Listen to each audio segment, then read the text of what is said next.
रत्नातली 5 रत्न आणलेले. त्या मुलीनं आपलं मूळ रूप धारण केलं. त्या मंदोदरीनं पाहिलं ही तीच मुलगी आहे ज्या मुलीमुळे तिच्या बापाच्या राज्याचा सत्यानाश झाला. महाराज माझा ऐका, ही बाळ स्वरूपात असली तरी ही घातक आहे. तुम्ही हिला आपल्या राज्यात ठेवू नका. रावणानं पुन्हा तिला पेटीत बंदिस्त केलं. पेटी उचलली. मग त्यावेळेस त्या मुलीने सांगितलं, रावणा तू मला पहिल्यांदा बळजबरीनं लंकेत आणलं, ही तुझी पहिली चूक आहे म्हणून मी माफ करतो. पण जर मला दुसऱ्यांदा बळजबरीनं तू लंकेत आणलं, मी तुझ्या सगळ्या वंशाचा सत्यानाश केल्याशिवाय बाहेर जाणार नाही. ती मुलगी पेटीत टाकली. सेवकांनी ती पेटी उचलली आणि जनक राजाच्या हद्दीत पुरली. जनक राजाला यज्ञ करायचा होता.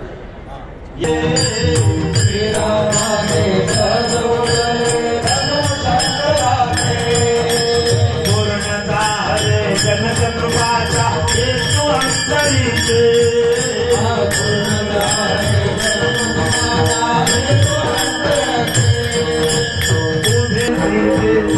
स्वयंवर झाले स्वयंवर झाले स्वयंवर झाले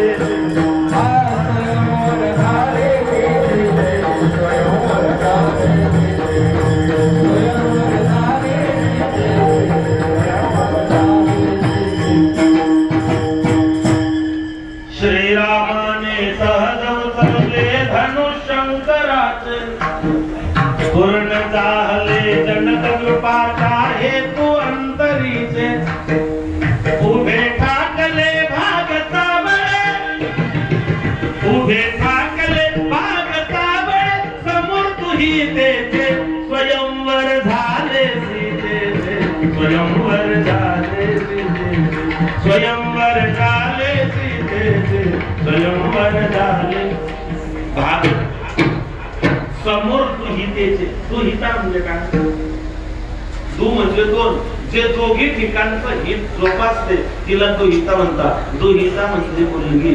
नरकाला जातात म्हणून माणसांपेक्षा तुमच्यावर जबाबदारी फार.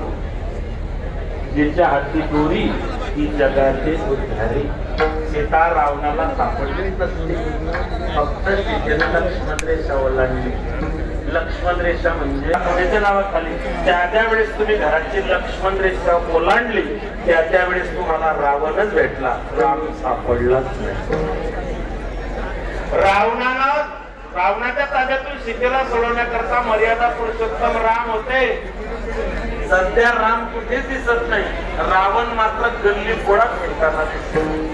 कलयुग बैठा मार कुंडली जाऊ तो मैं कहाँ जाऊं अब हर घर में रावण बैठा इतने राम कहाँ से लाऊं इतने राम कहाँ से लाऊं. पर परमात्मा निर्गुण आहे, निराकार आहे, अविनाशी. मग तो जर निर्गुण आहे तर मग तो सगुण का झाला? प्रभू रामचंद्राचा अवतार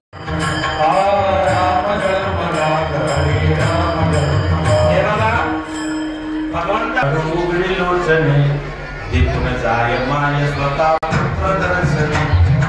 ओघडले आसो सुखे कंठ दाटला ओघडले आसो सुखे कंठ दाटला. राम जन्मला सते राम जन्मला सते. हे रामायणामध्ये वर्णित. कौशल्या मातेने हात जोडला. सांगितलं भगवान चतुर्भुज रूपात जर प्रगट झाले लोक म्हणणार नाही या कौशल्याच्या पोटी जन्माला.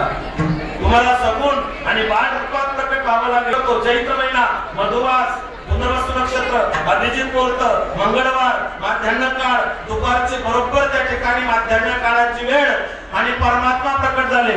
सियावर रामचंद्र भगवान.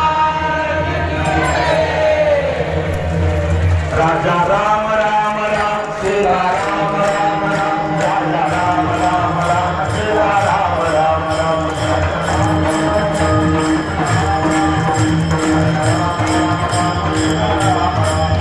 राजा राम राम राम सीता राम राम राम राजा राम राम राम सीता राम राम राम. राम राम राम सीता राम राम राम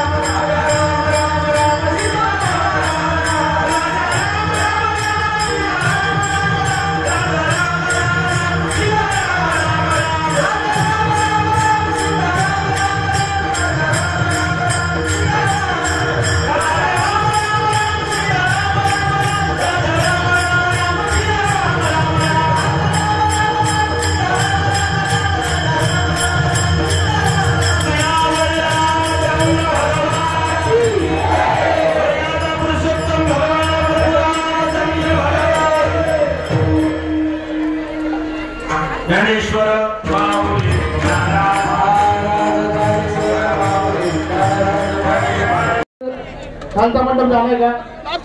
वरती चालू करा बादल्या. काय काय बादल्या वर जाऊ दे त्याला. आणि या ठिकाणी पाणी वाढायचं कामकाज चालू आहे. त्या बाजूला इकडच्या बाजूला उत्तरेच्या बाजूला त्या ठिकाणी त्या ट्रॉलीच्या बाजूला आणून त्या पत्रावळ्या टाकायच्या. परफेक्ट नियोजन. जय श्रीराम. जय श्रीराम. पुणे जिल्ह्यातील सर्वात मोठा रामनवमी उत्सव नांदूर या गावामध्ये संपन्न होत आहे आणि या गावामध्ये नांदूर विठ्ठलवाडी टाकेवाडी ग्रामस्थांकडून महाप्रसादाचे सुंदर असे आयोजन करण्यात आले होते. सविस्तर आपण स्टार मराठी डेली न्यूजच्या माध्यमातून पाहतच आहात. अशाच नवनवीन बातम्या पाहण्यासाठी स्टार मराठी डेली न्यूजला फॉलो करा. धन्यवाद. संपादक star Marathi daily news Sachin Wayal.